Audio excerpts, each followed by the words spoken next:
Assalamu alaikum, dear students. Karl Marx, the most important thinker in the 19th century, who has given very important theory of dialectical materialism, theory of surplus value, and class struggle theory. These are the most important theories given by Karl Marx, and also important and significant so far as the CSS exam is concerned. So if you are interested in this topic, keep watching. My name is Shagufta Naz. I'm Associate Professor in Political Science and International Relations. I would like to give you this topic in English language, so you can better write it when you attempt this question in CSS exam. Industrial capitalism was in boom in 19th century, especially in England and Europe. This was the time when it was considered that economy should be given a free hand or laissez-faire. Robert Malthus gave the theory of population growth. According to him, population grows by geometrical way, like you can say geometrical progression. Population grows by geometrical progression, whereas resources grows by arithmetical progression. Result of that is that population increases quickly as compared to the natural or the financial resources, and this creates a competition, a tough situation for the people in a society, especially for those people who have less money, who have no employment to live their life. These were the concepts that was prevailed in industrial capitalism era, and that industrial capitalism era produced a class that came to be known as proletariat class. That proletariat class do not have any money, any resources to buy mills or factories, or you can say the means of production. And besides that, the population in Europe continent became doubled because there had been no war from 1814 to 1914. Secondly, there was a reason that the medical facilities were in a good shape, so people life expectancy risen. Besides that, the industrialists started using technology, machines in their mills and factories. Results of that was that the human being became jobless, homeless. They have no living resources for them to meet their expenses or meet their day-to-day needs. Besides that, so many people started migrating from rural areas to urban areas. That also put a burden on economy. In all these circumstances, there was no labor laws at that time, and due to absence of any labor law, any labor protection, labor rights protection, the employer took the advantage of that situation, and they raised the timing for the labor from 12 hours to 16 working hours. These were all the circumstances that gave Karl Marx to write about it, to write against that things that were going on at that time, to speak about the injustices that were being done by the industrialists against the proletariat class. Who is Karl Marx? Karl Marx, born in 1818 in Prussia, He was the son of a prosperous lawyer. In 1847, Karl Marx wrote his important work. The name of that work is the Communist Manifesto, in which he gave so many important theories. There was a person, namely Friedrich Engels, who was the fast friend of Karl Marx. Friedrich Engels himself was the son of an industrialist, but even then he supported Karl Marx not only morally but financially when the circumstances for Karl Marx became very tough due to the opposition that he arose due to his writings, because he was writing for the laborers, he was writing for the rights of the proletariats, so he was writing against the industrialists. So the financial crisis he had to face, but Friedrich Engels was there to help him. The important task, the important assignments of Karl Marx, the writings he gave to us is the class struggle in France, a contribution to the critique of political economy are at the top of the list. Now I will come to tell you about the theory of dialectical materialism given by Karl Marx. Marx gave this theory in socialism because he was very much disturbed by the situation, by the pathetic conditions of labor and the proletariat class in his era.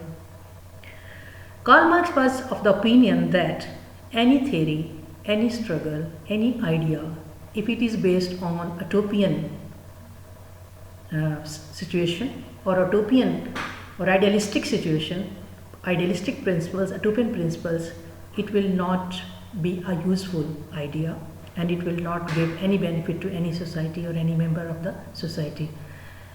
He says that any idea, any theory that is based on scientific principles will benefit and will give you the results which you want to get. So he says that instead of giving lectures to the industrialist, giving moral codes to the industrialist will not benefit anyone except the scientific principles. And what are that scientific principles? Number one, what has happened? Number two, what is happening? And number three, what will happen? He says, apart from that, you cannot build any idea, or if you build any idea or any theory on these three questions, that will give you the right results or right angles.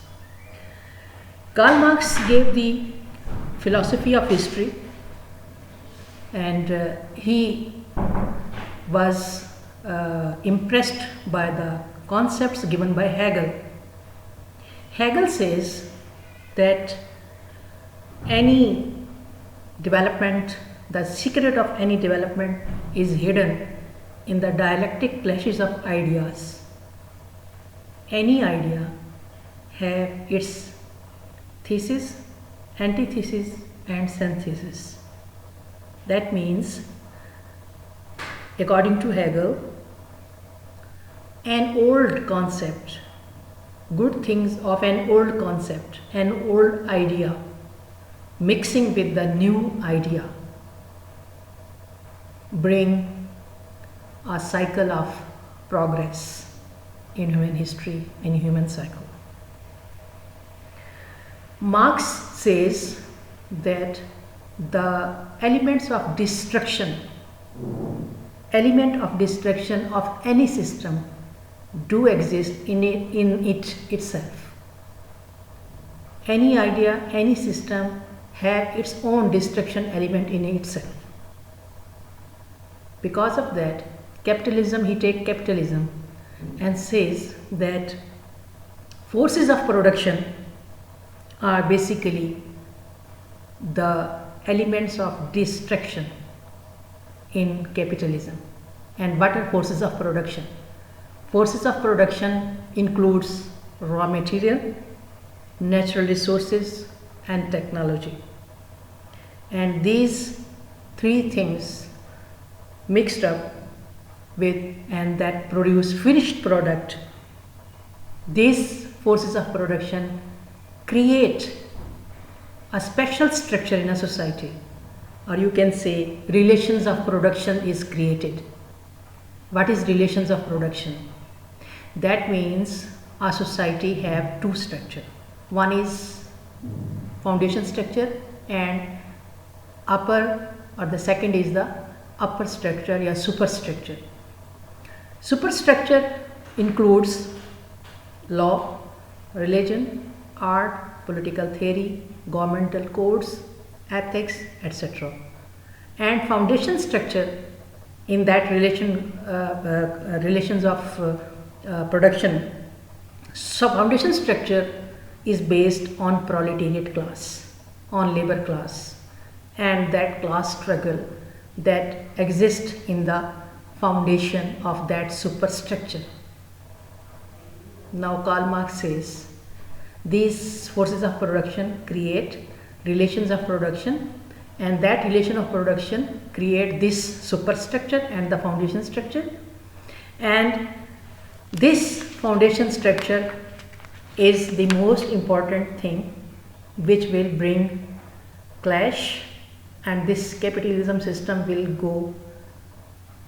will end with this clash in the class struggle. That's the foundation structure.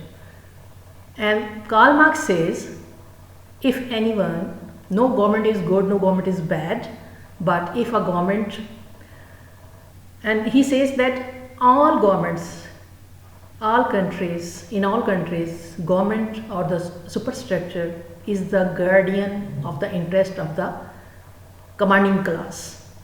According to dialectical theory of materialism, he says that these are the two classes. Foundation class is the obedient class and the superstructure class is the commanding class. Commanding class is the class around it whole system of the government revolves. The interest of that commanding class is saved, is watched by these laws, policies, political theories, government laws, courts, everything. That means that all the things that is done by the government is just to protect the commanding class. Now here Karl Marx says, if anything, any change, any reforms you want to bring in your country is only to touch the foundation class, not the super class. Because often we see that what happened, that we reforms politically, we bring different policies in a country. We see that government are introducing reforms in various sectors, in various departments, but that reforms, that policies don't bring that results, because that are meant for the commanding class, not for the foundation class. Karl Marx says that if commanding class, if the foundation class is not benefited from the reforms and the things that are being done by the government, that will not bring any change. If you think that if you bring change in a superstructure and that will cascade the benefit to the lower class, it will not happen. What you want and what you want to get. So this is the Karl Marx theory of dialectical materialism, that this capitalism will end with this class tension, with this class structure, because when people have two, when the society have two structure, like the superstructure and the foundation structure. Foundation structure have proletariat class, they have classes. There are now two kinds of people in a society, those who have a lot and those who do not have enough to live their life respectfully. So that will create a tension, a class struggle will emerge, and that will end the system.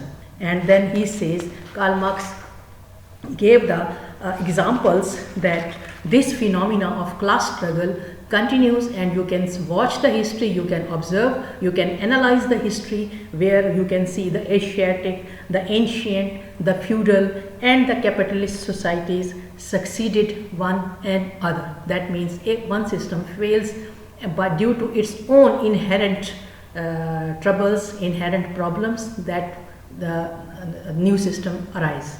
So this is the class struggle that is created only due to theory of dialectical materialism, due to that is inherent in capitalism. Then theory of surplus value given by Karl Marx is that any product, any raw material do not have any value when it is finished in a raw product, in a finished product, with the labor, with the hard work that is given by a proletariat class. That finished product in an international market or national market get good value, and that good value is called surplus value. But this surplus value is not given to the proletariat class, to the labor class that have given all the input and the hard work on this finishing this product and by finishing that raw material. But that all surplus value is gone to the industrialist and to the mill owners. And because labor class do not have resources to buy or to own any kind of mills or factories, and they cannot have market access, and they do not have such facilities that industrialists have. So all the surplus value go with the industrialist, and the proletariat class remains as it was before, and even the margin is not given to the proletariat class. So labor class conditions worsen day by day. So this is the Karl Marx theory of dialectical materialism. Then class struggle, due to that dialectical materialism or the capitalism that gave the structure in a society and that create a class struggle, and that class struggle then end the capitalism. And according to that surplus value theory of surplus value, also attached with this, that mills and factories run by the finished product, and the finished product is prepared by the proletariat, but proletariat do not get the due benefit, due right as may be given to them. So I hope that theory of dialectical materialism that I gave you these points, if you write it in a elaborated way, or you can say a little bit preparation with your own notes, with this lecture you will get good marks in CSS exam. Hope you will like it, and you will give your opinion and the views on it. I will wait for your comments, and thank you very much. Please do share with others so maximum people can take benefit of this. I'm grateful. Thank you very much.